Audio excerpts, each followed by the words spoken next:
Bonjour à tous, merci d'être là, les amis des animaux et les amis des humains, bien sûr, pour cette 4e journée mondiale des intelligences animales qui se déroule à la Cité des sciences et de l'industrie. Alors, évidemment, avec le Covid, c'est pas très simple, comme vous pouvez l'imaginer, mais on va s'adapter et résister comme font les animaux d'ailleurs. Et même si on est séparés, on reste ensemble malgré tout, avec l'esprit et la passion. Alors, vous êtes en direct sur la chaîne YouTube de la Cité des sciences et de l'industrie, puis vous pourrez revoir après, toujours sur cette chaîne YouTube et sur celle de l'animal et l'homme, ces vidéos quand elles auront été nettoyées, comme on dit, par l'équipe technique. J'en profite pour la remercier et la saluer pour tout le travail formidable qu'elle fait. Et vous pourrez aussi aller sur le site de l'Animal et l'Homme où vous verrez des interviews de nos intervenants.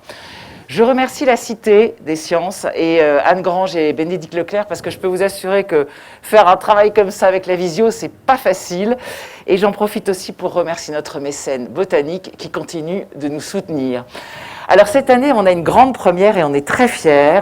Nous accueillons nos amis handicapés visuels et malentendants. Donc vous voyez en ce moment qu'il y a une traduction en langage des signes. On est vraiment très content de les accueillir et vous allez découvrir notamment cet après-midi avec les insectes que finalement la vue ou l'ouïe, c'est pas tout. On peut développer des sens d'une manière extraordinaire, l'odorat, le toucher. Vous allez voir, c'est absolument passionnant. Alors notre programme, tout à l'heure à midi en visio, nous aurons Astrid Guillaume qui est en Normandie et qui est sémioticienne à la Sorbonne et elle va nous parler de l'importance des mots pour comprendre et pour défendre les animaux. Ensuite, à 14h, en visio aussi, nous aurons la vétérinaire Farah Kessri qui nous parlera des 5 sens des animaux. Et là, vous allez voir aussi ces incroyables talents de ces animaux et parfois de petites bêtes un peu méprisées. Et puis, nous terminerons en beauté avec les insectes, magnifiques animaux souvent mal aimés, avec l'entomologiste François Lasserre et les super pouvoirs des insectes. Tout de suite, on va démarrer avec un animal ô combien emblématique, un animal quasiment géopolitique, on va en parler avec Rémi Marion. Bonjour Rémi. Bonjour Yolène. Rémi Marion est un grand spécialiste de l'ours, il a sillonné la planète pour découvrir l'ours pendant 30 ans. Alors je vous signale d'ailleurs, vous avez l'affiche de la journée mondiale des intelligences animales, la belle photo de cet ours qui est debout, qui est absolument incroyablement majestueux. C'est Rémi Marion qui nous l'a offerte, donc j'en profite pour remercier Rémi. Et donc Rémi a écrit ce livre, L'ours, l'autre de l'homme, chez Actes Sud, et va nous parler de cet autre de l'ours. Cet autre de l'homme, justement, c'est très bien, c'est un lapsus tout à fait révélateur. Alors on va démarrer avec une question un peu basique, mais les ours, où est-ce qu'ils vivent? Est-ce qu'il y en a partout? Parce qu'on a tous l'ours polaire, le grizzly. Où est-ce qu'ils sont, les ours? Alors justement, tiens, on va attaquer avec une jolie carte. Donc il y a 8 espèces d'ours, donc un petit peu partout dans l'hémisphère nord, le plus proche de l'équateur étant l'ours à lunettes qui vit en Amérique du Sud. Mais là, on va surtout parler de l'ours brun, un peu de l'ours polaire, parce que de toute façon, ils sont très cousins, très proches. Et donc c'est vrai que c'est l'ours brun, suite à l'ours des cavernes, on va dire, qui ont beaucoup cohabité avec les humains. Et donc, justement, l'intelligence des ours, on le verra, a pu aussi servir aux hommes depuis très très longtemps. Donc voilà la répartition des 8 espèces d'ours avec le grand panda qui est aussi un ours, un petit peu isolé du point de vue évolutif, mais qui vit exclusivement en Chine. L'ours des cocotiers qu'il ne faut pas oublier, parce que c'est un petit ours qui est mal aimé et qui est certainement le plus menacé de tous. L'ours lipu qui vit en Inde, l'ours à collier qui vit plutôt en Asie et au Japon. Et puis donc l'ours brun qui est extrêmement réparti sur tout l'hémisphère nord, aussi bien sur l'île d'Hokkaido au Japon qu'au Kamchatka, toute la Sibérie, une grande partie de l'Amérique du Nord et l'Europe, et de plus en plus, heureusement, en France, et c'est très bien. Donc c'est là où on voit que ce sont des champions de l'adaptation, parce que finalement ils ont réussi à s'adapter à différents climats, différentes géographies, différents... Complètement, parce qu'en plus ils se sont adaptés, alors on va beaucoup parler de l'ours brun, il y a aussi l'ours noir américain qui est très adapté, parce que lui il vit aussi bien dans les déserts du nord du Mexique que jusqu'à la toundra arctique, donc dans des milieux parfois très chauds, jusqu'à des milieux très froids et très secs. Donc ce sont vraiment des animaux qui se sont beaucoup adaptés. Et l'ours brun, il vit aussi bien dans nos montagnes que dans le désert de Gobi en Mongolie, donc il vit dans différents endroits extrêmement différents, et on le sait aussi jusqu'aux glaces de l'Arctique. Oui. Alors Rémi, je vous propose que vous nous parliez d'un des sujets qui fascine, il y en a beaucoup chez l'ours, mais c'est l'hibernation, parce que l'hibernation de l'ours est très très particulière. Oui, alors c'est tout à fait particulier, et c'est vrai que ça c'est l'un des éléments qui fascine peut-être le plus les hommes, et depuis très très longtemps, depuis la nuit des temps, on va dire. Hein. Maintenant, on l'étudie, on le verra plus loin, mais c'est étonnant de voir un animal, un mammifère qui nous ressemble beaucoup par sa stature, par son alimentation, par son mode de reproduction aussi, c'est un mammifère, et qui rentre dans une tanière au mois d'octobre et qui va en sortir au mois d'avril. Donc qu'est-ce qui s'est passé pendant ce temps-là? Donc ça a été un très très long mystère, on va dire. Qu'est-ce qui se passait pendant ces 6 mois et comment fait un animal de cette carrure, de cette corpulence, pour passer 6 mois sans manger, sans sortir de son trou, et en plus les femelles rentrent seules et elles ressortent avec des petits. Donc évidemment, ça a troublé les esprits et évidemment, c'est à l'origine de nombreux mythes et légendes dans la culture humaine parce que qu'est-ce qui s'y passe? Et effectivement, il s'y passe énormément de choses et c'est là que l'on voit l'adaptation des ours de passer 6 mois. Ça nécessite de se maintenir en forme et les études qui sont actuellement en cours en Europe en particulier, là on voit l'intérieur d'une tanière. Hein. L'intérieur d'une tanière, c'est assez modeste, mais par contre les ours la rendent relativement confortable. Ils mettent des plantes, des branches au fin fond de leur tanière, ils la grattent et ils évitent l'humidité. Mais surtout maintenant, on le sait, eh bien, si vous passez 6 mois à alité, eh bien, on va perdre de la masse musculaire. Et ça va être considérable. On le voit bien avec les gens qui sont hospitalisés en réanimation et ainsi de suite. L'ours lui passe 6 mois et quand il ressort, il a perdu très peu de masse musculaire. Donc ça, c'est vraiment un sujet d'étude que Fabrice Bertille vraiment travaille depuis quelques années. C'est important pour tous les gens qui sont alités, mais c'est aussi pour aller sur Mars. Et on sait qu'actuellement, comme le montre Fabrice lors d'une de ses diapositives, eh bien, le seul équipage vraiment apte à aller sur Mars actuellement sont des ours. Ah oui? Oui, ben voilà, parce qu'il faudrait pouvoir passer 6 mois presque en hibernant, et donc en économisant sa masse musculaire, mais aussi sa masse osseuse, parce que quand on ne bouge pas, eh bien, on perd aussi, l'ossature se fragilise, et ça c'est aussi un autre gros problème qui est étudié à partir de l'ours. Donc il y a énormément de programmes autour de l'hibernation de l'ours et de comprendre cette adaptation. Il y a des programmes sur le microbiote, on sait que quand un ours rentre dans sa tanière, il va manger un peu de terre autour de la tanière, ce qui va modifier aussi son microbiote, qui va lui permettre de passer l'hiver. Donc tout ça, c'est extrêmement important au niveau de l'adaptation, mais évidemment, c'est ce qui va aussi générer pour l'ours des comportements pour arriver en bonne forme, avec suffisamment de réserve de couches adipeuses pour pouvoir passer l'hiver, évidemment, en ayant mangé entre autres des végétaux, aussi des poissons gras pour ceux qui en ont la possibilité. Donc tout ça, évidemment, cette hibernation, c'est la partie la plus importante peut-être de l'adaptation de l'ours, mais c'est ce qui va générer aussi tout le reste au niveau comportemental, évidemment. Alors, ce qu'il y a de bizarre en même temps dans cette hibernation, c'est qu'ils ne dorment pas. C'est ça, il y a des femelles qui mettent bas. En fait, on a l'impression qu'il y a des animaux, quand ils hibernent, ils dorment complètement. Les chauves-souris, je crois, dorment complètement. Oui, les loirs, les voilà. marmottes, tous mais ces animaux-là. Mais c'est pas le cas de l'ours. Et c'est pour ça qu'avec l'ours, on parle plus souvent d'hivernation qu'hibernation. Parce que si, par exemple, il y a un redout, et on le voit cette année, il y a eu de nombreux endroits où il y avait des ours à l'extérieur, parce qu'il y a des périodes de redout, et donc les ours, ils disent, tiens, on va aller faire un tour. Déjà parce que leur température corporelle n'est pas très très basse, donc elle descend de 2 degrés à peu près. Bon, leurs battements cardiaques descendent, mais ils peuvent les réactiver très vite. Donc un ours, si on tape à la porte quasiment, il va sortir, quoi. Et évidemment, les femelles mettent bas, alors certainement pendant leur sommeil, parce qu'un petit ours, c'est une toute petite chose. C'est comme si une femme mettait au monde un petit de 150 grammes. Oui, enfin, même 150 grammes, je vous assure qu'elles ne le font pas en dormant, hein, quand même. Oui, non, mais d'accord, mais là, c'est 500 grammes, un petit ours brun, pour une femelle qui pèse 200 kg ou 250 kg, donc c'est considérable. Donc, elles mettent au monde 2, 3 petits, voire 4 exceptionnellement, qui vont se brancher sur ces tétines et qui vont grossir, et donc il faut absolument que la femelle ait suffisamment de réserve pour pouvoir se maintenir en bonne forme, mais aussi faire croître ses petits. Parce que quand un petit ours brun va sortir de la tanière 4-5 mois plus tard, eh bien il va faire 6-7 kilos. Mais où est-ce qu'il les a pris? Évidemment, sur la masse corporelle de sa mère, quoi. Donc évidemment, tout ça, ça nécessite un métabolisme évidemment extrêmement bien étudié, on va dire, bien adapté. D'accord.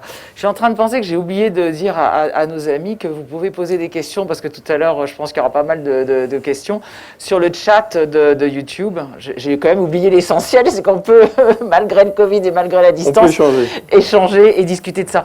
Alors, puisque vous nous parliez des mères, évidemment, il y a un autre sujet qui nous fascine, c'est l'éducation. On a toujours un peu l'impression, mais ça, c'est mes fantasmes, j'ai l'impression que la maman ours, c'est un peu une mère idéale. Est-ce que... Alors, je ne sais pas si si c'est une mère idéale, mais en tout cas, c'est une mère attentive, ça c'est certain. Et c'est une mère totalement indispensable pour transmettre tout son savoir, le savoir que les générations précédentes ont accumulé. Parce que les petits vont passer plus de 2 ans avec leur mère. Comme on le voit hein, sur l'image, là, le petit, il est vraiment petit, quoi. Et là, il a tout à apprendre, tout à découvrir. Comment on se protège des autres prédateurs, des autres ours? Qu'est-ce qu'on mange? Où est-ce qu'on se met à l'abri quand il pleut, quand il y a beaucoup de vent? Et ainsi de suite. Et où est-ce qu'on fait sa tanière pour passer l'hiver? Donc ça, c'est extrêmement important. C'est 2 ans et demi d'éducation pour les ours. Et c'est pour ça aussi que c'est une totale hérésie de dire qu'on va garder des ours en captivité pour les remettre dans la nature et pour sauver l'espèce. Parce que ces 2 ans sont capitaux pour vraiment que les animaux deviennent des ours. Proprement parlé. Donc, un ours, ça mange beaucoup de plantes en particulier. Hein. C'est surtout végétarien. Et donc, évidemment, il va falloir qu'il apprenne à les reconnaître, que son cycle aussi de déplacement dans sa zone d'habitat soit en fonction des différentes plantes. Aussi, il va pas sa migration, parce qu'il ne migre pas, mais il se déplace sur des zones où ils vont pouvoir trouver au mois d'avril tel type de plante, tel type de racine. Au mois de mai, ce sera une autre. Au mois de juin, il y aura plus d'insectes, des nids de guêpes, des nids d'abeilles, et ainsi de suite. Et comme ça, toute sa saison alimentaire va se passer comme ça. Mais tout ça, ça s'apprend. Donc ça veut dire que là, il y a une transmission extrêmement importante et indispensable pour que les ours continuent à vivre. Est-ce que pour les ours, on parle de culture? On va en parler tout à l'heure pour les insectes. C'est vrai que c'est un terme nouveau. Maintenant, on commence à dire que les animaux ont aussi une culture au sens où, ce que vous venez de dire, ils ont un savoir, ils se le transmettent. Et donc, c'est quand même la définition de la culture. Est-ce qu'on peut parler d'une culture de l'ours? Alors, culture, c'est difficile parce qu'en général, les ours sont plutôt solitaires ou se croisent à certaines occasions quand il y a beaucoup d'alimentation, en particulier sur les zones à saumon ou sur les zones où il y a beaucoup de myrtilles, des choses comme ça. Alors, qu'il y ait une culture au sens d'une population qui partage un même savoir, c'est un peu compliqué.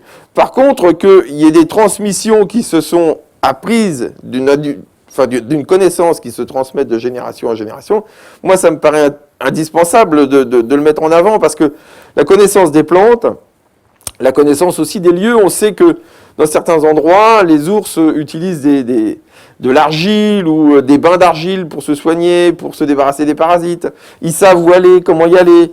Il y a des bains, par exemple, au Kamchatka, où il y a des bains avec des minéraux qui vont leur permettre aussi de combattre. Donc tout ça, il est évident que si la femelle amène ses petits, elle va transmettre ce savoir ou cette culture pour que les générations suivantes puissent faire de même, quoi. Donc ça, c'est extrêmement important. Je pense que ce qu'il faut aussi voir avec les ours, donc qui cohabitent avec nous depuis plusieurs centaines de milliers d'années, c'est qu'il y a aussi une transmission de l'ours à l'homme. Hein, donc ça, c'est extrêmement important de le mettre en avant et il y a beaucoup plus de choses. Par exemple Par exemple, Otzi, donc c'est ce fameux personnage qu'on a retrouvé dans les Alpes, dans un glacier qui a à peu près 6000 ans d'âge et qui a été tué d'une flèche dans le dos, bêtement, entre la Suisse et l'Italie.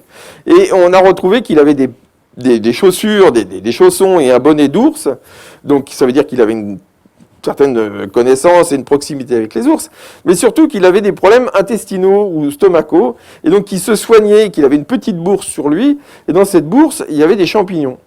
Et on le sait que ces champignons peuvent atténuer les problèmes de parasites et les problèmes intestinaux. Mais on sait aussi que les ours, eux, font la même chose. C'est-à-dire qu'ils mangent ces champignons pour se soigner leurs problèmes de parasites et ainsi de suite. Et il y a entre autres un ethnobotaniste allemand, M. Storl, qui a étudié justement cette transmission du savoir botanique, on va dire, des ours à l'homme. Et c'est tout à fait étonnant de voir que les hommes, qu'est-ce qu'ils ont fait? Ils ont regardé les ours, ils se sont dit à la sortie de la tanière, les ours ils mangent telle ou telle plante pour se remettre l'estomac en route, pour se purger et ainsi de suite. Eh bien on sait que dans certaines montagnes, eh bien, on utilisait les mêmes plantes pour à la sortie de l'hiver faire des soupes qui remettaient aussi, je dirais, les humains dans une bonne capacité, quoi. Donc il y a cette transmission de l'ours à l'homme. Donc ça veut dire que l'ours fait partie des animaux étudiés pour cette nouvelle axe de recherche qui s'appelle la zoopharmacognosie. J'ai mis beaucoup de temps à apprendre le nom. Donc en France, on a Sabrina Krief qui travaille beaucoup sur les chimpanzés là-desses, avec en effet tout ce savoir incroyable que les animaux ont de médicaments. Donc je ne savais pas que... Enfin de médicaments, d'automédication. C'est ça, bien sûr. Je ne savais pas que les ours étaient aussi pointus en la matière. Très pointus et justement... Et c'est un petit peu aussi... Le problème, c'est que La relation entre l'homme et l'ours a été complètement, je dirais, transformée, dynamitée, on va dire, du passage du chasseur-cueilleur à l'agriculteur, quoi. Et on le sait, il y a 10-11 000 ans, eh bien, il y a vraiment un gap, un grand passage très difficile dans ces relations. Mais avant, les hommes et les ours cohabitaient, vivaient ensemble, se croisaient souvent. Et on le voit dans les grottes, les dessins et ainsi de suite, sans parler des cultes et des légendes. Mais on sait qu'il y avait une grande proximité. Mais à partir du néolithique, eh bien là, eh bien, il a fallu s'accaparer les terres, les forêts et ainsi de suite. Eh bien, on a voulu se débarrasser de l'ours. Et là, évidemment, ça a tout changé. Alors, pour revenir, vous allez dire que j'insiste lourdement, mais quand même, je suis une maman, donc je reviendrai quand même à la maman ours. Dans votre livre, vous décrivez quand même beaucoup ce mélange que je trouve assez fascinant, à la fois de grande tendresse, parce que quand même pendant 2 ans, elle vit vraiment pour ses ours, et en même temps, elle est assez dure. Et j'ai l'impression qu'il y a une espèce d'équilibre. Comme toutes les bonnes mères. C'est ce que je voulais vous entendre dire. Une bonne mère, elle doit être tendre, mais en même temps, elle doit aussi transmettre au moins, si ce n'est des valeurs, au moins pour les ours, au moins des connaissances, et qui sont indispensables à la survie de ces petits. Mais ce qui est super intéressant quand on observe les ours, et qu'on les observe un petit peu partout dans le monde, c'est de voir comment vit une fratrie. Parce que on voit les petits avec leur mère, comme on le voit ici en train de s'être allaiter, eh bien on voit dès la sortie de la tanière que 2-3 petits qui sortent de la tanière, qui ont la même relation avec leur mère, eh bien, il y en a qui sont aventuriers, il y en a qui sont timides, il y en a qui sont très dépendants de leur mère, d'autres beaucoup moins, et ainsi de suite. Et on voit déjà au sein de la fratrie des personnalités qui vont apparaître. Et ça, c'est tout à fait intéressant. Et aussi, quand la femelle va les émanciper, eh bien, souvent, les fratries restent ensemble un certain temps. Leur mère dit, moi, je ne veux plus vous voir, débrouillez-vous, moi, je vais retrouver un mâle dans un coin. Mais les petits restent ensemble. Alors, c'est intéressant sur des sites en particulier, moi, que j'ai observé sur des sites à Saumon, aussi bien en Sibérie qu'au nord du Japon. Eh bien, on voit bien qu'il y en a un qui est plus futé, souvent, qui va apprendre à l'autre, ou qui va nourrir aussi l'autre, qui va partager sa pêche. Donc, ce qui va permettre aussi ce difficile passage de l'émancipation, de l'autonomie, qui va permettre à celui qui est un peu moins futé que l'autre, ben, peut-être de passer cette difficulté, quoi. Et ça, c'est très évident. Moi, j'ai des souvenirs incroyables d'ours comme ça, de 2 frères ou sœurs qui se croisaient. On voit bien qu'il y en a un qui va remettre en place l'autre. Il fallait presque comme si continuer l'éducation, quoi. Donc, non, c'est tout à fait intéressant. Donc, ça veut dire qu'il y a quand même une vie sociale. C'est vrai qu'on a toujours l'image de l'ours solitaire qui grogne dès qu'il voit quelqu'un. Et d'ailleurs, vous parlez de... Il grogne dans les films. Il grogne dans les films parce qu'il rajoute des sons. Mais dans la nature, l'ours grogne très très rarement. C'est un animal extrêmement silencieux parce qu'il est tout seul. Donc, il ne va pas parler tout seul dans sa forêt. Et donc, les grognements, c'est vraiment en cas de conflit. Mais sinon, un ours, c'est extrêmement silencieux. D'accord, mais donc, du coup, il y a vraiment une vie sociale. Dans votre livre, vous parlez notamment là où ils pêchent le saumon. Oui. Vous dites que c'est carrément un peu un lieu de rendez-vous, quoi. C'est le lieu où il faut être. Alors, ces lieux sont assez particuliers, comme aussi pour l'ours polaire, par exemple, qui est aussi un animal encore peut-être plus solitaire. Mais quand il y a abondance de nourriture, eh bien, tous ces animaux qui sont d'habitude solitaires peuvent se retrouver au coude à coude. Et d'habitude, même, ils s'évitent. Donc, une femelle va éviter les grands mâles parce qu'un grand mâle peut s'attaquer à ses petits. Mais s'il y a abondance de nourriture, eh bien, là, il y a partage. Et là, il y a aussi des leçons à prendre, je dirais, de l'ours. Quand il y a abondance, eh bien, on partage l'abondance. Et là, moi, j'ai vu sur des sites au Kamchatka en particulier, des choses assez étonnantes, en particulier des grands mâles, des femelles avec des petits. Nous, on est sur la berge en train de faire des images. Et puis, on voit que les petits se rapprochent légèrement de nous. Ils restent à pêcher, à jouer dans l'eau, et ainsi de suite. Les grands mâles sont là, et puis la femelle s'en va. Ce qui paraît complètement incohérent, oui. Quoi. Ouais. Mais là, on s'aperçoit que, je ne sais pas comment elle l'a appris, comment elle le sent, on ne va pas chercher à faire des théories là-dessus, mais la femelle, c'est comme si elle nous laissait en garde ses petits, quoi, quelque part. Elle nous les laisse, ainsi que le mâle, lui, toujours un peu réservé, très pragmatique dans son coin, il ne va pas s'approcher de nous difficilement, et les petits, ils sont tranquilles. Et puis vous avez la femelle qui est à 100 mètres, en train de pêcher tranquille, qui va ramener des saumons aux petits, et ainsi de suite. Donc ça, c'est tout à fait étonnant comme relation. Hein. Alors ça veut dire qu'ils sont beaucoup plus pacifistes aussi que l'image qu'on en a, parce qu'on nous dit toujours, là, s'il y a un mâle avec des petits, le mâle, pour le plaisir, va tuer les petits. Enfin, on nous a toujours raconté des choses épouvantables sur les mœurs des ours entre eux. C'est pas si vrai que ça, en fait. Je pense que le seul animal qui est suffisamment imbécile, excusez-moi de l'espèce, de tuer pour le plaisir étant l'homme, et on le voit bien d'ailleurs en forêt de Fontainebleau tous les week-ends avec la chasse à courre. Non, les ours, ils tuent pas pour le plaisir. Si un mâle ours va tuer les petits, c'est pour rendre disponible la femelle, parce que tant qu'elle a ses petits, elle ne va pas s'accoupler. Hein. Donc on dit que c'est ce qui se passe aussi chez les lions, par exemple. Hein. Donc ça peut être le danger, mais ce ne sera pas non plus dans n'importe quelle occasion. Hein, moi j'ai vu sur les ours polaires, par exemple, des mâles qui suivaient des femelles qui avaient leurs petits, qui les suivent pendant des kilomètres, jusqu'à temps qu'ils pourront peut-être attraper les petits. Mais sur les sites à saumon, il y a abondance de nourriture. Il y a une espèce de paix comme ça incroyable. Bon, parfois, évidemment, on chicane un peu pour le meilleur endroit pour pêcher, mais rien de grave. On grogne un grand coup, on impressionne l'autre. Mais les ours, comme beaucoup d'animaux, sont suffisamment pragmatiques pour ne pas se battre. Un ours blessé, il est mort, quasiment. Hein. Donc, ils ne vont pas se battre parce qu'ils savent ou ils l'ont appris, ou que ce n'est pas la solution non plus, quoi. Donc, les bagarres les plus fréquentes avec les ours et les plus terribles sont en période de reproduction, parce que là, c'est la transmission des gènes qui prime. Alors tout à l'heure, vous nous disiez qu'ils grognaient pas tant que ça, ils grognent surtout dans les films. Est-ce qu'on sait un petit peu comment ils communiquent entre eux? Parce que ça aussi, c'est un truc absolument magnifique, ce qu'on découvre en ce moment, les communications tactiles, électriques, enfin on découvre des choses complètement dingues. Sur les ours, on a pu avancer un peu là-dessus? Oui, alors il y a longtemps qu'on le sait aussi justement, parce que les ours, on les observe depuis très très longtemps, depuis des centaines de milliers d'années. Donc c'est vrai qu'il y a plein de choses étonnantes avec les ours. Alors ils peuvent communiquer surtout pour s'éviter déjà. Ça, c'est très, très important. C'est déjà particulier. C'est déjà pas mal. Hein. Nous, on le fait, la distanciation sociale. Eux, ils le font régulièrement. Entre autres, ils laissent des odeurs pour dire, voilà, moi, je suis passé par là. C'est peut-être pas la peine d'y aller. Et donc, passe ton chemin. Et quand ils se frottent, par exemple, contre sur les arbres, voilà, on les voit se frotter comme ça. Ils marquent. Alors, ils sont pas plus territoriaux que ça, les ours. Les ours bruns, beaucoup plus que les ours polaires, mais vraiment, ils vont marquer leur présence, quoi. Alors, ils vont faire des griffades aussi, donc tout ça, on le sait. Alors après, il peut y avoir aussi au niveau communication, ce qui est assez intéressant, c'est les femelles avec leurs petits, parce que là, elles vont communiquer avec des vocalises, mais des vocalises en général assez ténues.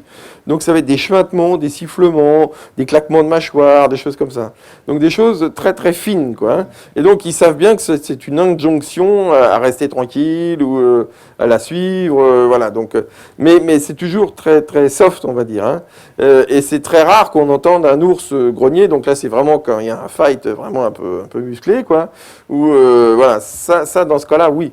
Mais c'est extrêmement rare. Donc c'est pour ça que et ce qui fausse la donne, et en particulier on le voit avec l'ours polaire, c'est que ce sont des animaux qui, pour des raisons olfactifs en particulier, ils ouvrent souvent leur gueule, comme s'ils bâillaient en fait, mais en fait c'est pour prendre un peu plus d'air et avoir plus d'informations olfactives dans les environs.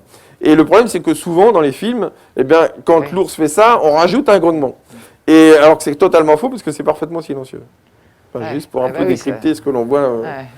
Et justement, sur cet odorat, je suppose qu'ils ont un odorat extrêmement puissant, extrêmement efficace, évidemment, parce que c'est ce qui va leur donner le plus d'informations sur la proximité des autres, mais aussi évidemment sur la nourriture potentielle. Et en plus, ils vivent dans un univers fermé. Par exemple, les ours, ils sont en forêt, donc l'horizon, il est fermé comme ça. Donc les odeurs vont quand même les permettre la vue est relativement peu importante. Hein. Même s'ils arrivent à voir la nuit beaucoup mieux que nous, ils ont aussi une vision nocturne assez efficace, mais c'est pas la vue qui va primer. Par contre, la vue, ils peuvent la renforcer, et ça, c'est vraiment une capacité propre à l'ours, c'est en se mettant debout. C'est-à-dire que quand ils entendent, quand ils ont un doute sur quelque chose, un congénère, un humain, quoi que ce soit, c'est là qu'on les voit se mettre debout, parce qu'ils vont essayer d'appréhender les alentours un peu mieux, quoi. Donc ils passent de l'étage, je dirais, d'1m20, 1m30 au-dessus du sol à 2 mètres au-dessus pour voir un petit peu plus loin, quoi. Pour finir sur l'odorat, est-ce qu'ils ont une carte d'identité olfactive? Parce qu'on va en parler avec Farah Kessri tout à l'heure. Les rats ont une carte d'identité, ça va bluffer ça. Chaque rat a exactement son odeur et ils se reconnaissent entre eux en fonction de leur odeur. On sait ça chez les ours ou... Enfin, j'ai rien lu de spécifique là-dessus, mais à mon avis c'est évident parce que... Alors le problème c'est qu'un ours, sauf les grands sites comme au Kamchatka ou en Alaska où il y a beaucoup de saumon, en fait ils vont pas croiser énormément de leurs congénères. Un mâle peut être en relation avec quelques femelles autour de son territoire, il peut croiser un ou deux autres mâles, mais il n'y a jamais non plus un troupeau d'ours, quoi. Donc ce qui fait que ce sont les voisins qu'il connaît, quoi. Donc il va connaître évidemment leur odeur, leur présence, leur griffade, leur passage, et ainsi de suite. Donc c'est pas non plus une communauté pléthorique, quoi. Hein. D'ailleurs, à propos de ça, vous nous parliez tout à l'heure des fratries, j'ai oublié de vous demander, ils vont se quitter à quel âge? Quand vous dites que souvent les frères restent ensemble, il y a quand même un moment où ils se quittent. Oui, il n'y a pas des mâles qui vivent ensemble quand même. Non. Mais on va dire qu'ils peuvent. Alors, normalement, ils quittent leur mère au mois de mai, on va dire avril-mai, suivant les espèces. Et je voulais monter une photo un peu particulière. Mais au niveau avril-mai, et puis ils peuvent rester 2-3 mois peut-être ensemble, en particulier quand il y a beaucoup de nourriture, que là il va falloir prévoir l'hiver, parce que dès qu'ils sortent de l'hiver, il faut prévoir le suivant. Et donc là, ça va être important de préparer l'hiver suivant ensemble, quoi. Alors justement, parlons de la nourriture. Vous nous avez parlé tout à l'heure de leur choix des plantes, donc ils sont plus végétariens qu'on ne pourrait l'imaginer. Ça, c'est déjà quand même très intéressant. Ça, j'aimerais bien que vous nous parliez de ça. Et puis de leurs techniques de pêche qui sont assez incroyables avec les saumons. C'est quand même, c'est le top du top, le saumon, je suppose, pour eux. Oui, alors évidemment, ça concerne que quelques populations d'ours. Hein. C'est très, évidemment, emblématique pour nous, mais ça concerne les ours du Kamchatka, du nord du Japon, enfin toute la côte pacifique. Alors, il n'est pas non plus du tout impossible que quand les rivières françaises, par exemple, étaient gorgées de saumon, ce qui a existé, eh bien, les ours aussi devaient pêcher du saumon, de toute façon. Donc, évidemment, c'est une technique, ça s'apprend. Les jeunes doivent passer beaucoup de temps à apprendre la technique pour attraper les ours, les saumons.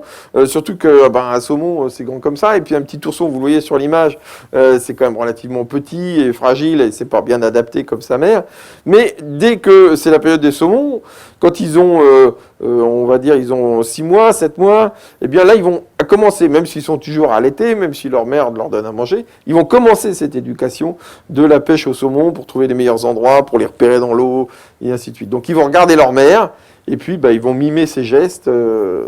Et c'est quoi ces gestes? Ils font comment? Parce que ça glisse un saumon, c'est quand même pas... Ouais, alors ça glisse, mais alors ils ont quand même 5 opinels au bout de chaque patte quand même, donc ça glisse un peu moins bien. Donc voilà, claque comme ça. Donc quand il s'est planté, ou alors évidemment ils ont des canines aussi assez importantes. Surtout c'est la rapidité du geste aussi, hein, parce qu'il ne faut pas croire du tout qu'un ours c'est balourd. Loin de là, c'est supersonique un ours. Hein, ça va super vite, ça donne un coup de patte. Mais ils n'ont pas le temps de le voir arriver, quoi. Ça bouge très vite, ça court vite. C'est pas du tout balourd, un ours. Hein. Donc il faut aussi se méfier par rapport à cette image-là. Image qui a été transformée en particulier par la religion chrétienne, qui a voulu se débarrasser de l'ours, qui était trop encombrant, parce que dans les campagnes, dans les montagnes, et ainsi de suite, il y avait beaucoup de cultes, de fêtes, et tout ça autour de l'ours. Et quand il a fallu amener un dieu, un monothéiste, eh bien, il a fallu se débarrasser de cette image de l'ours. Et donc, on en a fait un animal qui avait les 10 péchés capitaux, et qui était balourd, qui était idiot, qui était tout ce qu'on veut. Mais l'ours, c'est pas du tout ça. Oui, vous dites même, vous écrivez même dans votre livre que non seulement c'est pas balourd, mais que ça peut être même très fin, ça peut prendre ça peut avoir des gestes très doux. C'est vrai que c'est pas l'image qu'on en a. Moi, j'ai eu un exemple avec un ours polaire. Une plaque de polystyrène blanche, là, de caisse de poisson, je ne sais quoi, qui retirait les billes avec une griffe comme ça. Donc on voit comment il peut être fin dans ses gestes, quoi. Hein. Donc c'est un animal, par exemple, quand ils ont vu, je ne sais pas quoi, un paquet de caramel dans une voiture, ils vont pouvoir passer les griffes autour du joint du pare-brise de façon vraiment très méticuleuse, et puis ils vont retirer le joint, quoi. Hein. Donc ce sont des animaux qui peuvent avoir des gestes extrêmement précis. Il ne faut pas du tout croire qu'ils sont aussi balourds qu'on le montre. Alors justement, racontez-nous un peu le caractère de différents ours, puisque vous nous dites qu'ils ont chacun leur personnalité, qui sont timides, qui sont peureux, égoïstes, ça dépend de chacun. Un peu certains ours que vous avez rencontrés, décrivez-nous quelques types d'ours. Par exemple, la femelle là, qui est sur l'image, là. Alors c'est une femelle qui a eu beaucoup de chance parce qu'elle rencontrait 2 mâles en période de reproduction, et du coup, elle a eu 4 petits de 2 mâles différents. Ça, c'est possible chez les ours. Et on le voit bien d'ailleurs, parce qu'ils ne sont pas les mêmes tailles ni les mêmes pelages. Mais par exemple, cette femelle-là, on était sur son chemin. Elle avait charge, c'est beaucoup 4 petits à nourrir, hein. Donc ça veut dire que toutes les 10 minutes, il faut qu'elle aille chercher un saumon, et qu'elle leur balance le saumon, et ainsi de suite. Puis là, on était sur son chemin pour faire nos images, et elle nous a fait savoir, par exemple, qu'on était sur son chemin. Donc, elle ne nous a pas chargé, tout ça. Bon, on a commencé par un système qu'on voit chez les ours, quand ils commencent à agiter la tête, ça veut dire qu'ils commencent à être un peu agacés, on va dire. Et puis après, quand ils commencent à claquer des mâchoires, c'est que là, il faut qu'on passe notre chemin, quoi. Donc ils attaquent jamais tout de suite, ils vous préviennent déjà. Ils nous préviennent. Alors dans ce cas-là, mais ça ne veut pas dire qu'un autre ours aurait pris ses précautions. C'est arrivé, j'ai lu des témoignages, comme quoi un ours a déboulé dans un camp de pêche, il a attrapé le pêcheur, il l'a emmené dans la forêt, quoi. Ah oui. C'est aussi possible. D'accord. Mais les serial killers, il y en a aussi chez nous, quoi. Donc, mais ça ne veut pas dire que c'est la règle, loin de là. Moi, je me rappelle aussi au bord d'une rivière comme ça, il y avait une femelle et ses petits. On était 7-8 à faire des images, puis elle voulait s'en aller. OK. Eh ben, elle nous a fait savoir qu'on était sur son passage. On s'est déplacé, mais quoi, d'1,50 m. Et elle est passée, là, comme ça, tranquille.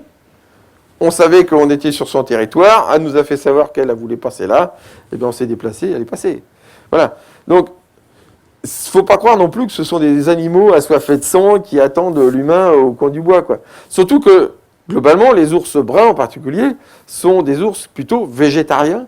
Et donc, c'est vraiment par opportunisme, par facilité, qu'ils vont s'attaquer à du bétail, voire même à des humains. Mais les accidents avec des ours se comptent même pas sur les doigts d'une main dans le monde entier. Alors qu'il y a quand même des centaines de milliers d'ours. Et il y a des gens qui cohabitent tous les jours avec les ours. Il faut le savoir, enfin, il faut le dire quand même que nous, on a 50 ours dans les Pyrénées et c'est un problème politique qu'on n'arrive pas à résoudre.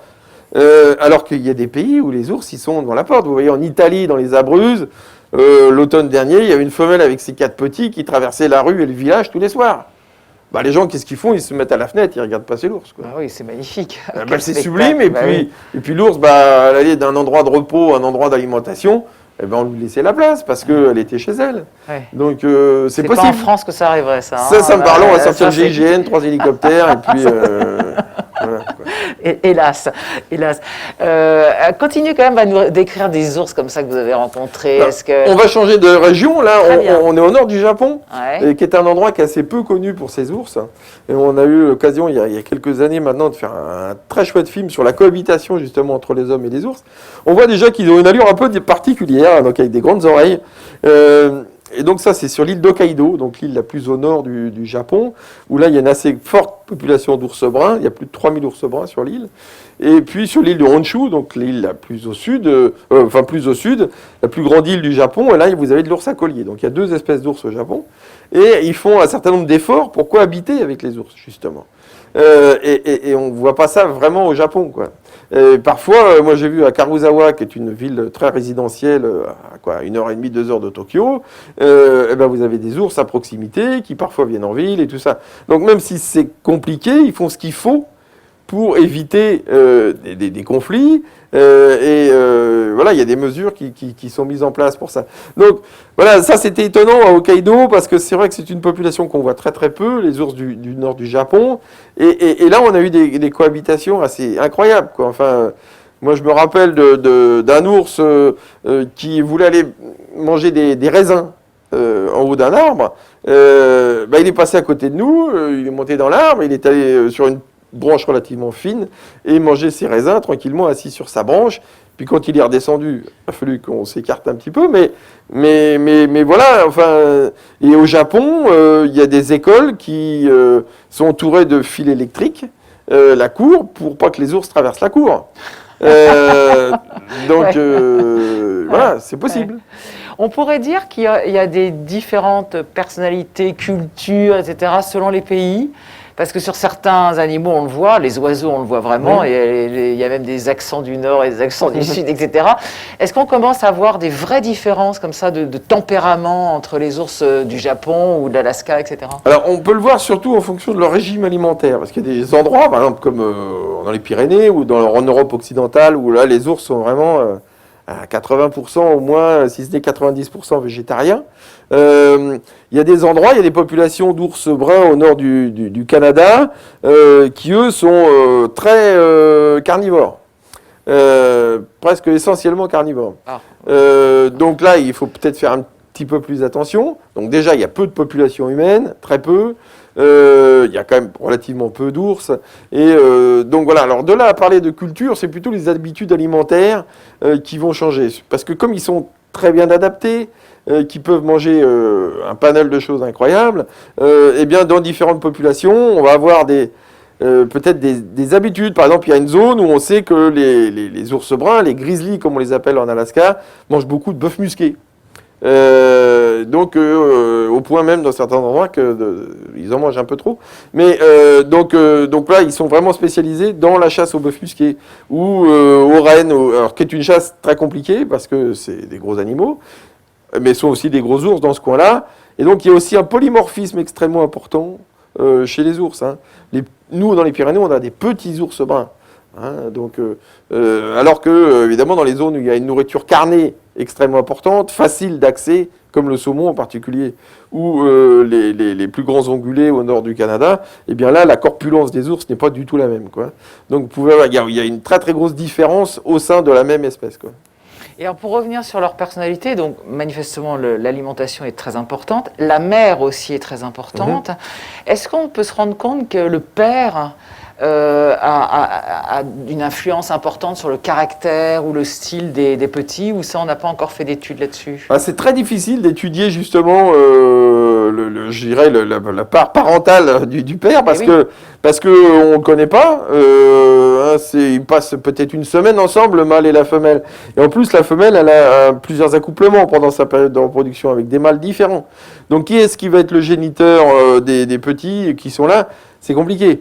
Donc, sur des petites populations comme la France, où là, il peut y avoir des études génétiques et un patrimoine génétique par individu, bon, ça, ce sera possible. Est-ce qu'il y a eu des études de fait là-dessus? Moi, je n'ai jamais rien vu là-dessus parce que c'est extrêmement pointu. Il faudrait travailler sur vraiment des petites populations où on peut vraiment avoir le patrimoine génétique et savoir qui est le père, le frère de l'un, de l'autre. Ça pourrait être éventuellement possible. Mais sur des populations plus importantes, ça me paraît compliqué. D'accord. Alors justement, sur les études, maintenant, il faudrait qu'on arrive à un moment important de cette conférence, c'est la cohabitation entre l'ours et l'homme, et là, ça devient plus compliqué. Alors déjà, la première question, c'est est-ce qu'il y a beaucoup d'études en cours? Est-ce qu'on met des moyens pour étudier les ours? Est-ce que ça intéresse la science? Ou est-ce que vous faites partie des quelques qui se battent pour essayer de comprendre que l'ours est important? Non, il y a beaucoup de gens qui travaillent là-dessus. Alors c'est vrai que je pense qu'il faut surtout travailler sur l'intelligence humaine à comprendre les animaux et des animaux comme les ours. Et on le voit très bien avec l'actualité hier. Le Conseil d'État a interdit donc les effarouchements d'ours dans les Pyrénées, ce qui est une excellente chose. Formidable. Ouais. Oui, alors formidable à plusieurs titres. Moi j'ai vu l'effarouchement d'ours, entre autres sur l'ours polaire à Churchill. Et donc ceux qui avaient mis ça en place, quand même, ils avaient une méconnaissance complète de l'espèce, quoi. Est-ce que vous pouvez nous expliquer justement qu'est-ce que c'est que l'effarouchement? Parce que l'effarouchement, c'est que vous prenez des fusils de chasse et vous balancez des pétards, des feux d'artifice, éventuellement des balles en caoutchouc, des choses comme ça. Donc c'est un peu violent quand même comme méthode. Mais moi, pour l'avoir vu à plusieurs reprises, le premier pétard, l'ours, ok, ouais, ça fait du bruit, ça sent mauvais, je vais passer mon chemin. Le deuxième, il dit, oui, ça fait du bruit, ça sent mauvais, mais bon, il se passe pas grand-chose. Et puis le troisième, il s'en fout complètement, quoi. Il va pas s'énerver en essayant de vous attaquer, justement, au contraire. Non. D'accord. Donc, voilà, moi j'ai même vu des ours prendre des balles en caoutchouc, et une balle en caoutchouc, c'est comme ça, c'est extrêmement violent, hein. On le voit dans les manifs chez nous. C'est extrêmement violent. Mais un ours, c'est costaud, c'est musclé. Voilà, donc s'il se prend une balle en caoutchouc, ça va pas lui faire plaisir. Il va peut-être passer son chemin 1 à 2 journées. Mais s'il a faim et qu'il sait qu'il y a des moutons qui sont accessibles, il va revenir. Donc, et alors surtout que ça a déjà été montré dans différents endroits. Et donc, remettre ça au goût du jour, ça paraît un peu aberrant, quoi. Donc, ce qu'il faut évidemment, c'est plutôt les chiens. Parce que les chiens, eux, sont aussi des animaux qui vont mettre aussi en place un travail de meute pour expulser l'ours. Et l'ours, là, il va peut-être pas y revenir de sitôt, quoi. Alors, une balle en caoutchouc, un feu d'artifice, un pétard. Bon, c'est toujours la même chose en plus, parce que les ours, ils apprennent, hein. Donc, 1 fois, 2 fois, 3 fois, la 3e fois, c'est sans importance, quoi. Hein. Donc, moi, je l'ai vu vraiment de très près, parce qu'une fois, on était obligé, avec un ours polaire, lui balancer des fusées de détresse. Et la première fois, il a passé son chemin, et le lendemain, il revenait sur nous, quoi. Hein. Oui, ils apprennent, et puis ils se disent, il ne se passe pas grand-chose, on va revenir. Alors que s'ils sont confrontés à une meute de chiens, qui eux vont mettre en place une stratégie qui va être toujours différente en fonction de ce qui va se passer, et ben là, ça va être beaucoup plus efficace. J'avais lu quelque part que quand un ours pardon, vous fait peur, il a peur du feu, qu'il suffit d'allumer, peut-être pas un briquet, mais enfin, c'est une légende, ça, ou... Le problème, c'est qu'on ne connaît pas la personnalité de l'ours qui est face à nous. On ne connaît pas son passif avec l'humain. On ne connaît pas son histoire. Donc le problème, c'est qu'il ne faut pas non plus donner une règle comme ça, en disant il faut faire comme ci, comme ça. Le problème, c'est qu'il faut, dans la majorité des cas, éviter de se retrouver dans une situation qui puisse poser problème, quoi. Alors là, avec les ours bruns, on n'est pas, en général, je dirais, sur des ours prédateurs. C'est très rare qu'il y ait un ours brun prédateur. Ça peut être une femelle qui défende ses petits. Ça, c'est la faute à pas de chance. Au Japon, on a rencontré un monsieur dont la femme avait été tuée par un ours. Effectivement, elle ramassait des plantes et puis elle s'était retrouvée entre les petits et la mère. Et la mère, surprise, elle a pris peur. Bon, elle a donné un coup de patte à la dame et la dame, elle est décédée. Bon. Et ça, c'est la plupart des animaux, les mamans en général, elles défendent les petits. C'est dramatique, mais et le monsieur d'ailleurs n'a même pas voulu qu'il y ait une battue pour aller tuer la femelle ours, parce qu'évidemment les humains, dans leur grandeur, vont dire il faut la tuer. Il a dit de toute façon, ça ferait 2 orphelins de plus, c'est pas la peine. Ça, c'est très japonais aussi. Ah ouais. Mais voilà, et c'était tout à fait intelligent. La femelle qui avait tué la pauvre dame, là, elle y était aussi pour rien. Elle était surprise. Elle est évidemment plus costaud, plus rapide, et voilà. Mais en général, il n'y a pas de prédation avec l'ours brun. Et avec l'ours polaire, c'est complètement différent, quoi. Et aussi, avec l'ours brun, peut y avoir des circonstances qui sont délicates, on va dire. Et donc, c'est pour ça qu'il ne faut pas se mettre dans ces circonstances-là. Par exemple, en Amérique du Nord, souvent, on se promène aussi avec des bombes à poivre, du poivre rouge.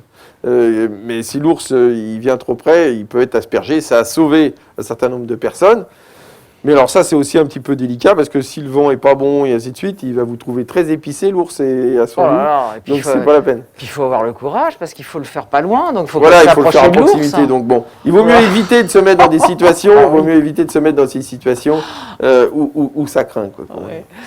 Alors, pour reprendre quand même le symbole, parce que c'est vraiment devenu un animal très symbolique, hein, c'est devenu symbolique de la crise... pas que climatique, de la crise environnementale, d'une crise de société, etc. Comment est-ce que vous, en tant que spécialiste de l'ours, vous voyez les choses? Qu'est-ce qu'il faudrait qu'on fasse? Comment est-ce que vous analysez tout ça? Alors, le problème, c'est que je pense que les opinions publiques, et l'opinion publique peut-être en France, aussi a beaucoup évolué, beaucoup avancé. Et ça, c'est pas un problème, c'est plutôt... Ça, c'est plutôt bien. Mais justement, où il y a problème, c'est que maintenant, on voudrait bien aussi que les décisions suivent. Et ça, je pense, c'est là où il y a problème. C'est-à-dire que les gens, et on le voit bien même avec la pandémie, les gens, quand on les écoute, ils disent si on prend 2 jours, c'est pour aller à la montagne, c'est pour aller marcher au bord de la mer, c'est qu'on a aussi un besoin de nature pour sortir de cet enfermement, de ce confinement, quoi. Et donc ça devient important aussi de se confronter aussi à la nature. Mais on voudrait bien aussi pouvoir y aller. Et on ne peut pas aller dans les forêts françaises du mois de septembre au mois de février, par exemple, parce que ça tire dans tous les sens. Donc là, il y a effectivement besoin, pour que la cohabitation soit réelle, qu'on change certaines pratiques. Et ça me paraît être vraiment les étapes à venir, quoi, hein. C'est que l'opinion publique se dit, ouais, c'est bien... et on le voit d'ailleurs avec ce qu'on appelle le réensauvagement. J'allais vous poser la question, justement, ce que vous pensez du réensauvagement. Il faut qu'on explique ce que c'est que le réensauvagement. Ça veut dire qu'il y a aussi certaines zones où maintenant il y a moins de population humaine. Il y a évidemment moins de pression humaine peut-être en montagne dans certains endroits parce qu'il y a moins d'activités ou une activité différente. Eh bien, il y a plus de chamois, de bouquetins et ainsi de suite qu'il y a 50 ans. Donc toutes ces espèces, on le voit avec le loup aussi. Le loup qui se disperse, bien aidé d'ailleurs par les mesures actuelles, et donc toute cette faune reprend un petit peu sa place, ce qui est tout à fait normal. L'ours, il y a 30 ans, il en restait 8 peut-être dans les Pyrénées. Maintenant, je pense qu'au printemps, quand ça va sortir des tanières, il y en aura plus de 60 en France. Ah, c'est formidable. Donc c'est génial. Ouais. Et il n'y a pas plus de dégâts. Et ça montre aussi que le milieu est tout à fait favorable au développement de ces grands prédateurs, enfin prédateurs, mais qui mangent surtout des fruits, des racines et des insectes. Ce qui prouve que les Pyrénées, par exemple, eh bien, ont la capacité, peut-être que bon, on verra des ours un de ces jours dans les Alpes, dans le Vercors, dans ces endroits-là. Oui, mais vous venez de dire qu'il n'y a pas plus de dégâts. Ça, c'est le sujet évidemment polémique. Si on a des éleveurs qui nous écoutent, qu'est-ce qu'on peut leur dire? Parce que c'est ça le problème quand même, pour le loup aussi. Ils ont peur de l'ours en disant, voilà, il va mettre en péril nos activités, nos animaux, etc. Qu'est-ce qu'on peut leur dire là-dessus pour les rassurer et pour essayer qu'il y ait une cohabitation à peu près pacifique, ce qui est pour l'instant très difficile? Mais je pense que c'est un terme général pour tout ce qui est prise de position pour l'environnement, que ce soit pour la faune que pour le reste. Il faut se dire aussi que ça peut être une chance. Et on le voit par exemple dans les Abruzzes, où il y a beaucoup d'ours, il y a des loups, où les gens cohabitent très bien avec eux, et eux, ils l'ont utilisé comme emblème. Donc, ils vendent beaucoup de fromage parce qu'il y a aussi du tourisme qui vient dans un milieu préservé. Donc, les Pyrénées, on a la chance d'avoir cette chaîne de montagne qui est relativement préservée, et donc qui accueille des ours, et qui peuvent être aussi, je dirais, un produit d'appel pour l'économie, pour pouvoir vivre, continuer à vivre dans les montagnes. Et c'est pas forcément en étant en conflit que ça va régler le problème.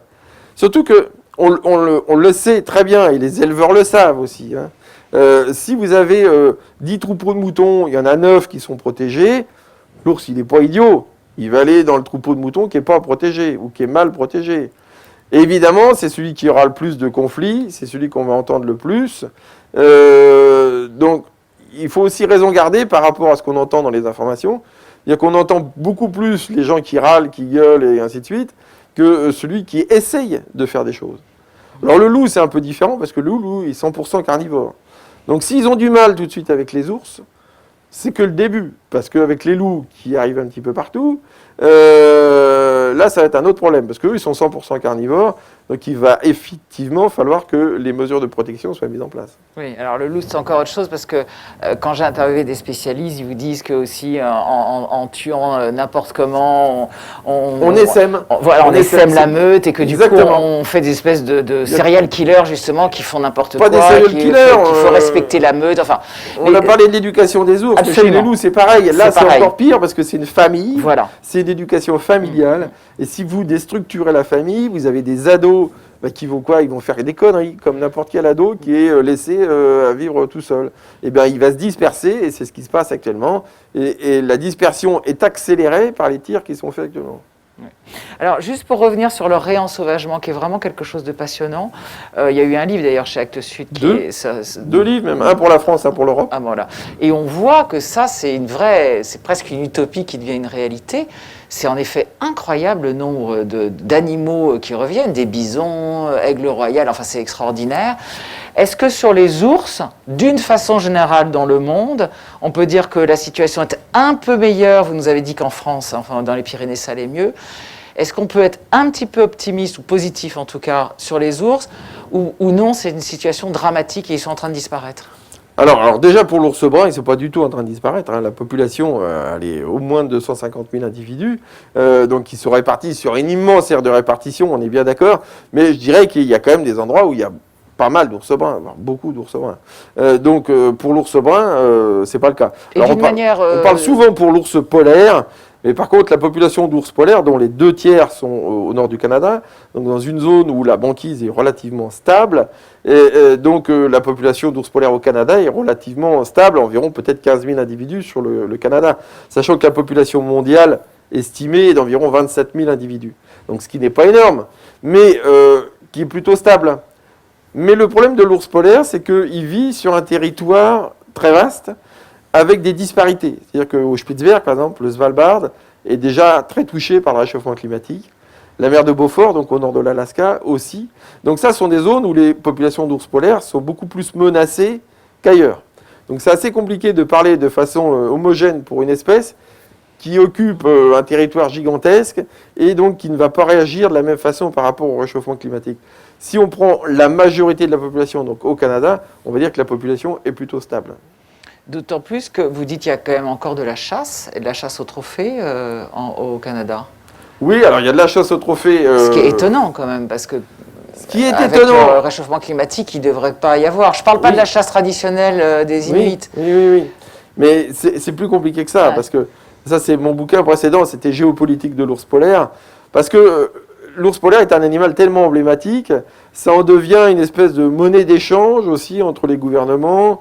Il y a eu entre autres en 2013 comme ça des conflits entre la Russie et les États-Unis pour le classement de l'espèce, et entre autres, surtout avec le Canada d'ailleurs, pour est-ce qu'on le protège plus, moins.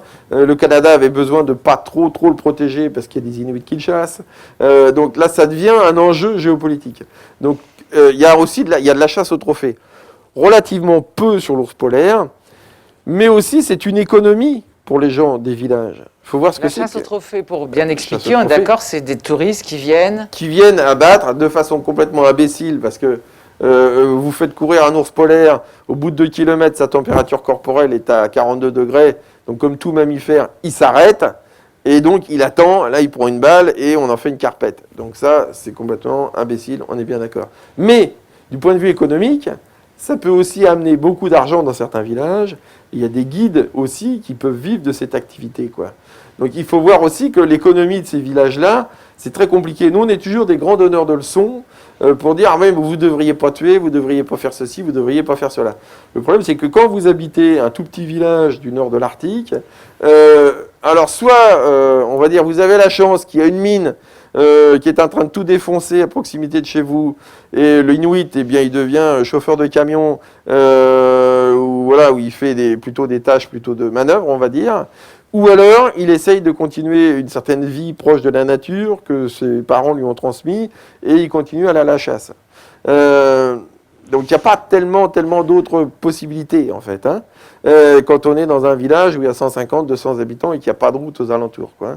Donc, il ne faut pas non plus jeter la pierre à ces gens-là, loin de là, du tout. Il faut comprendre l'ensemble de la problématique. Et la chasse au trophée a été mise en place, en particulier à la fin des années 80, quand, suite aux grandes campagnes internationales contre la chasse aux phoques, qui ont eu des répercussions extrêmes au niveau de l'économie, au niveau de la transmission du savoir chez les Inuits, eh bien, ils se sont dit, vu qu'on ne peut plus gagner d'argent en vendant nos peaux de phoque, eh bien, on va vendre des permis de chasse à l'ours polaire pour gagner un petit peu notre vie, quoi.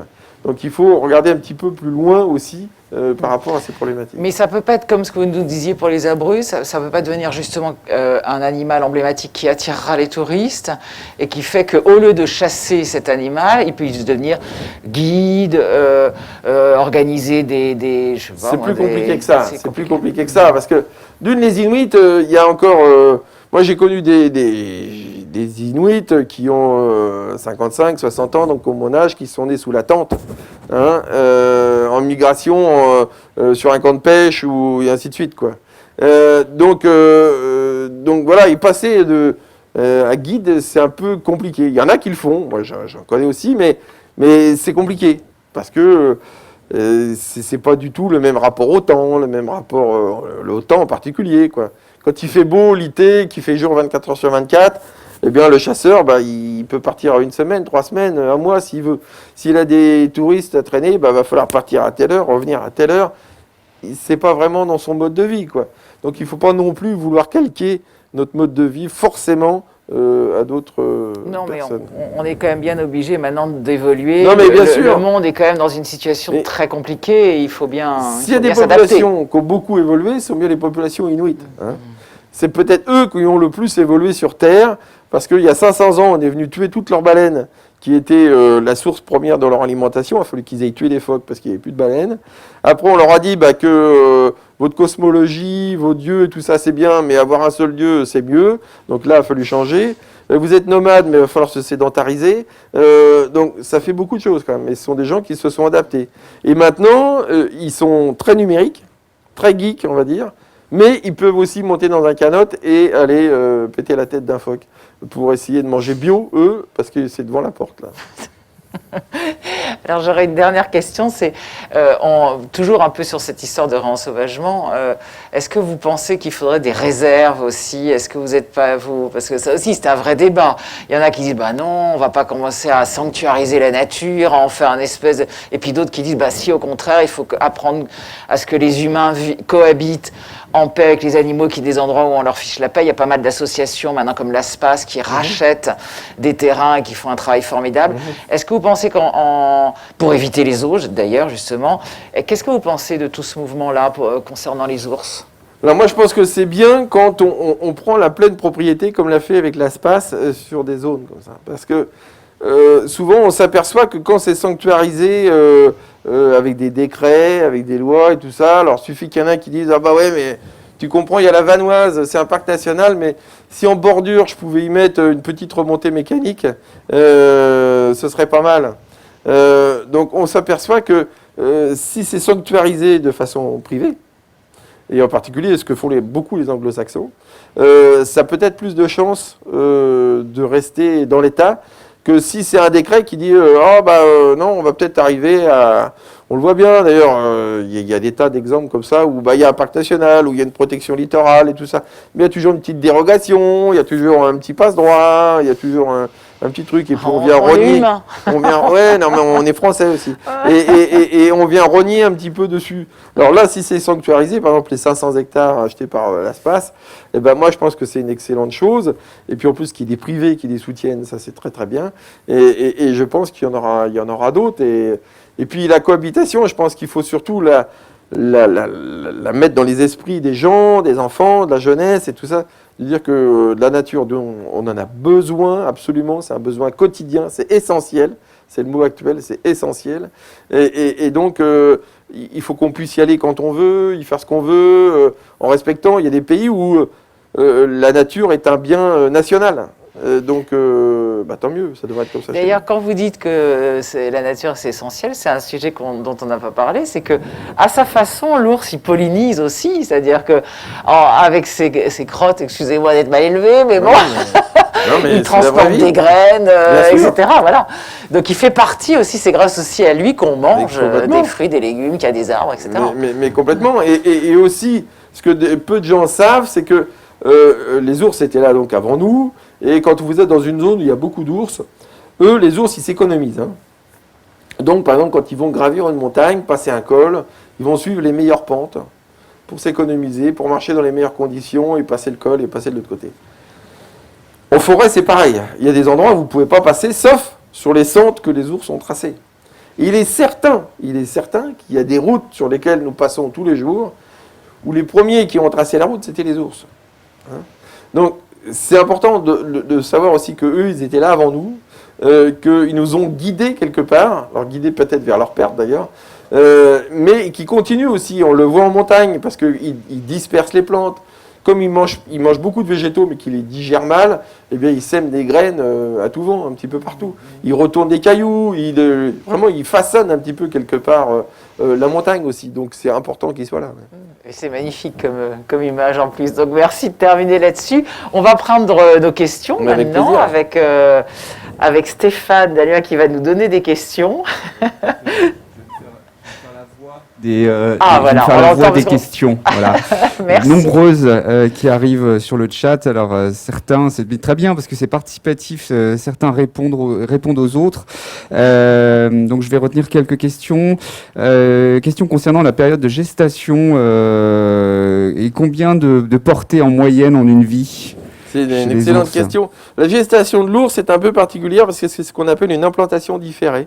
C'est-à-dire que les femelles et les mâles se rencontrent au mois de juin en général, mais qu'il n'y a pas croissance de l'embryon juste après. Et donc, ce qui fait que l'embryon va s'implanter pour commencer sa croissance, on va dire l'œuf même, qu'au mois d'octobre, quand la femelle va rentrer dans une tanière. Donc, ce qui fait que la croissance du jeune ours est très réduite, environ 55 jours. Et c'est pour ça qu'un petit ours, quand il naît, il pèse 4, 5, 600 grammes, donc c'est tout petit. Mais on sait aussi qu'en période d'hibernation, la femelle doit utiliser donc, ses réserves personnelles pour faire croître l'embryon, mais qu'elle peut l'optimiser beaucoup plus si le petit naît et qu'elle utilise son lait pour le nourrir et le faire croître, que si c'est au travers du placenta. Donc ça, été mis en évidence entre autres chez l'ours polaire. Et donc ce qui fait que dès que le petit est viable, au bout de 55 jours, elle le met au monde. Donc il est aveugle, il n'a pas de poils, ça ressemble à un gros rat. Il va se brancher sur les tétines de la femelle, qui a un lait très riche, et là, il va grossir beaucoup plus vite. Et donc ça, c'est une adaptation aussi de plus, je dirais, chez les ours. Donc cette implantation différée, qui est connue aussi chez d'autres, chez les mustelidés, chez les phoques, chez les cervidés aussi. Mais chez les ours, c'est extrême parce que pendant du mois de juin au mois d'octobre, il ne se passe rien. Et la croissance du petit va commencer au mois d'octobre-novembre. J'adore le terme se brancher. On a l'impression que c'est exactement ça. Alors il bouge plus. C'est exactement ça. Ouais, c'est à peu près ça. Stéphane, autour de l'espérance de vie, quelle est l'espérance de vie moyenne chez les ours et est-ce qu'on a des exemples d'ours qui ont vécu plus longtemps que la normale Oui, deux choses. Je n'ai pas non plus répondu au nombre de portées par femelle. Oui. Donc une femelle, elle est mature biologiquement vers 3 ans et elle peut vivre peut-être, et là c'est l'espérance de vie, peut-être jusqu'à 25-28 ans. Et donc elle va avoir un certain nombre de portées. Et donc elle a une portée à peu près tous les 3 ans. Elle ne vit pas très longtemps. 25-28 ans, c'est pas énorme. C'est-à-dire que chez les grands mammifères, par exemple chez les phoques, on est dans les mêmes choses. Et puis, comme les hommes étaient sauvages, on n'était pas beaucoup plus non plus. C'était 35, peut-être 40 ans. Quand on voit qu'un cheval peut vivre jusqu'à 30 ans... C'est autre chose. Chez les herbivores, c'est encore autre chose. Mais donc, une femelle va pouvoir avoir des petits relativement tard, jusqu'à plus de 20 ans. Mais souvent dans une portée, en général, il n'y a que 1, voire 2 petits qui arrivent à l'émancipation, et si ce n'est à la maturité, quoi. Donc il y a quand même un taux de reproduction relativement faible, mais qui va aussi beaucoup dépendre de la richesse du milieu. Si le milieu est très riche, quand la femelle va émanciper ses jeunes, ils vont vite trouver de la nourriture, ils vont pas avoir besoin de se battre avec des plus âgés qu'eux, et donc ils vont passer un premier hiver dans des bonnes conditions, et là, je dirais que la machine est enclenchée, quoi. Une fois que l'émancipation est passée, la vie de l'ours est quand même relativement plus sereine, quoi. Et alors l'autre question des records Et donc les records de longévité, alors évidemment il y a des animaux qui vivent plus vieux que d'autres quand ils sont en captivité parce qu'ils n'ont pas le stress alimentaire et ainsi de suite. Donc il y a entre autres une femelle ours polaire qui a vécu jusqu'à 42 ans dans le zoo de Winnipeg. Mais pour moi ce ne sont plus vraiment des ours, malheureusement. Mais dans la nature, moi j'ai vu des ours bruns, casaniers, 32, 33, 34 ans, quoi, à peu près, quoi. Donc ça c'est vraiment les maximums qui ont été enregistrés, quoi, dans la nature. Beaucoup de questions aussi d'inquiétude autour de la disparition de l'ours. Alors, si je peux résumer ainsi, y a-t-il de nombreuses espèces d'ours qui ont disparu Quelles sont les espèces qui sont les plus menacées à l'heure actuelle Des questions autour de l'impact du réchauffement climatique sur les ours.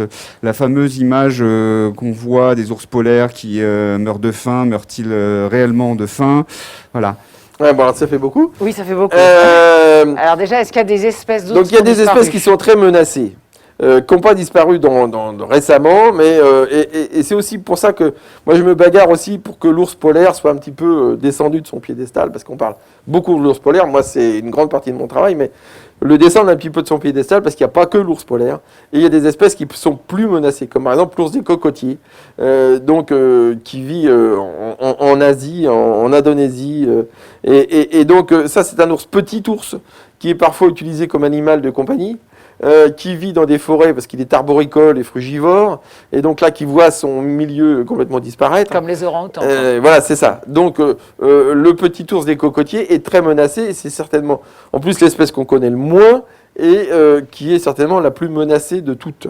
Il y a eu le grand panda, qui était très menacé. Les Chinois ont fait ce qu'il fallait, et de façon, évidemment, comme ils savent le faire, un peu musclée, mais l'espèce semble être préservée maintenant et, je dirais, sauvée de l'extinction.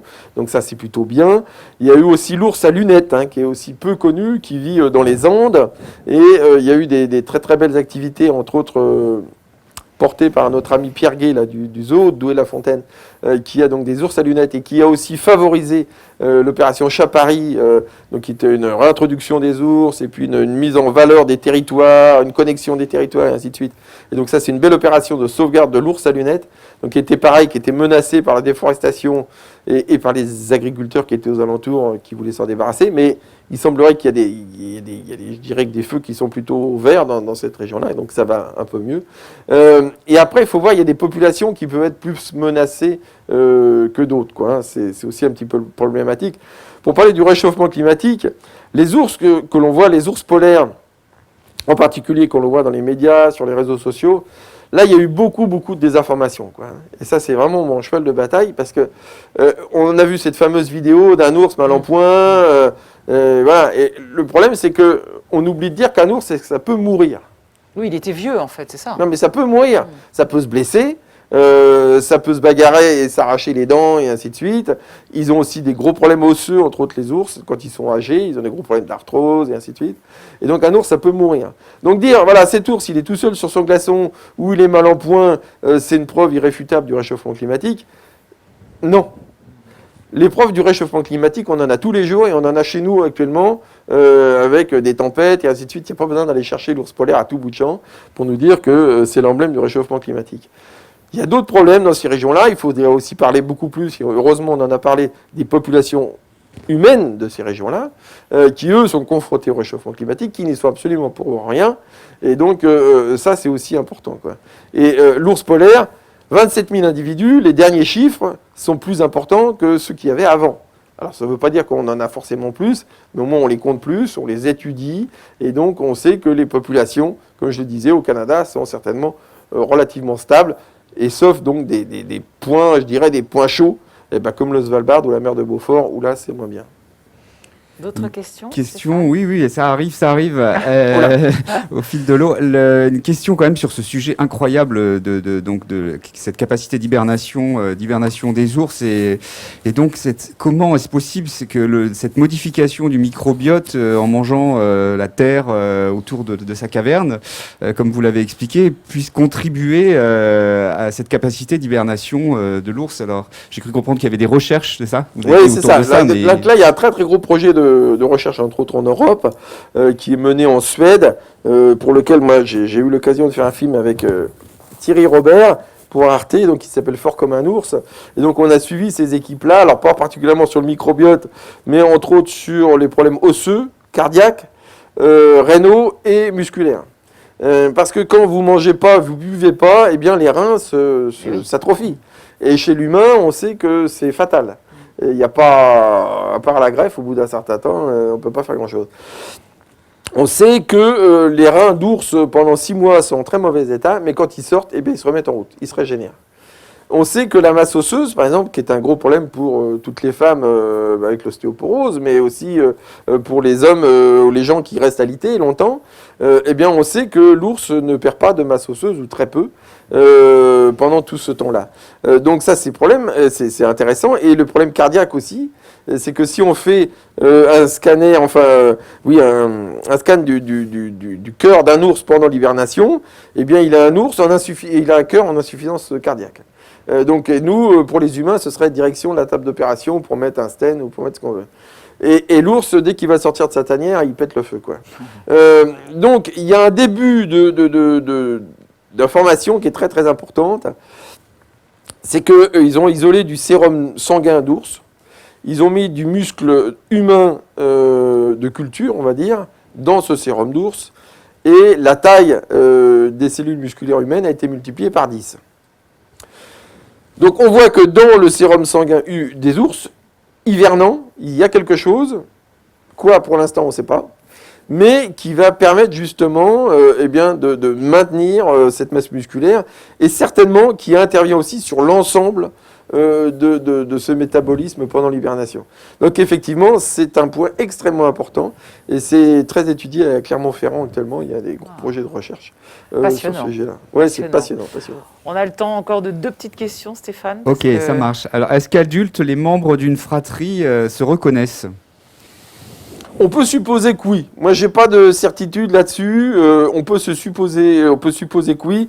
Ils ont passé presque 3 ans ensemble. Donc, au niveau odeur, forcément, ils se connaissent, quoi. Leur carte d'identité, comme on le disait, ils connaissent le passeport. Et il y a de fortes chances. Sachant que les ours ne se dispersent pas non plus sur des territoires gigantesques, quoi. Donc, ils peuvent essaimer sur quelques dizaines, peut-être centaines de kilomètres, mais pas très très loin. C'est pas comme les loups qui peuvent partir à l'exploration en Europe ou ailleurs. Mais pour les ours, ils vont rester plus. Moi, je pense bien qu'ils se reconnaissent. Oui. On a un biologiste qui rêve de travailler sur les ours, qui le fascine. Et il veut savoir comment entrer dans ce milieu fermé, apparemment, de la recherche autour des ours. Alors, Quel conseil? Déjà, un conseil, moi je ne suis pas scientifique, je suis parfaitement autodidacte et j'en suis assez fier. Et vous connaissez très bien les ours. Mais les gens qui travaillent, vraiment les biologistes qui travaillent sur le sujet, déjà en France, ils sont très peu nombreux. Malheureusement. Parce qu'il faut que les hommes, les humains, trouvent un intérêt à étudier les ours. C'est ça toujours le problème. Donc la bio-inspiration, la bio-innovation que l'on peut trouver chez les ours, eh bien évidemment, ça va déclencher la mise en place de fonds, de financement. Et donc c'est ce qui se passe entre autres pour ces études d'hibernation, parce qu'il y a toutes les grandes agences spatiales qui veulent envoyer du monde sur Mars, eh bien, qui financent les recherches sur l'hibernation de l'ours, parce qu'ils auraient bien envie d'injecter du sérum d'ours, enfin les protéines au moins, ou ce qui a été isolé, pour envoyer des gens sur Mars. Donc là, il y a des fonds. Et donc c'est évidemment un milieu assez fermé, des gens qui travaillent sur le sujet, mais il y a quelques équipes en France, entre autres à Strasbourg ou à Clermont-Ferrand, et qui sont toujours en train de rechercher des doctorants ou des spécialistes, mais c'est évidemment un milieu excessivement fermé, quoi. Une toute petite dernière, Stéphane, pour qu'on tienne bien. Une petite dernière. Existait-il un changement de rythme de vie, diurne, nocturne, des ours en fonction de la densité humaine de leur territoire? C'est évident. C'est évident que les ours évitent. Ils évitent en grande partie l'humain. Il y a eu une petite caméra qui avait été mise en place autour du cou d'un ours, en Slovénie par une équipe de Toulouse. On voit que quand un ours arrive sur un chemin forestier, qu'il entend une voiture, il va rester à couvert et il va laisser passer la voiture, quoi. Donc on sait que les ours évitent les humains, pour l'essentiel. Et donc forcément, ils vont être plus nocturnes pour éviter l'activité. Ils vont attendre que ce soit très calme et qu'il n'y ait plus de véhicules, plus de gens qui... Et la femelle d'ailleurs qui traversait le village dans les Abruzzes, elle attendait que l'activité baisse, qu'il fasse noir, et pour traverser le village, quoi. Alors, vous aurez plein d'autres informations dans le livre de l'ours, l'autre de l'homme, de Rémi Marion à Actes Sud, qui est vraiment, vraiment très intéressant, je vous le conseille. Hélène. Et puis, vous venez d'en sortir un autre. Bon, on en reparlera de ça. Voilà. D'ailleurs, sur l'animal et l'homme, on va se faire une interview sur Ovidos, le survivant de l'Arctique. Là, que c'est incroyable encore, c'est le bœuf musqué, c'est encore autre chose. Mais on en reparlera. Et puis, on se retrouve d'ici un quart d'heure. Vous avez le temps un peu d'aller vous dégourdir les jambes. D'ici un quart d'heure avec Astrid Guillaume. On va parler du mot avec la symbolique de l'ours polaire et l'homo sentience. Et puis moi, je voulais vous remercier parce que c'était passionnant et très positif, ce qui est bien agréable. Vous avez bien montré les choses, mais sans nous plomber le moral. Et puis on n'est pas nombreux, mais des applaudissements quand même. Merci. Merci.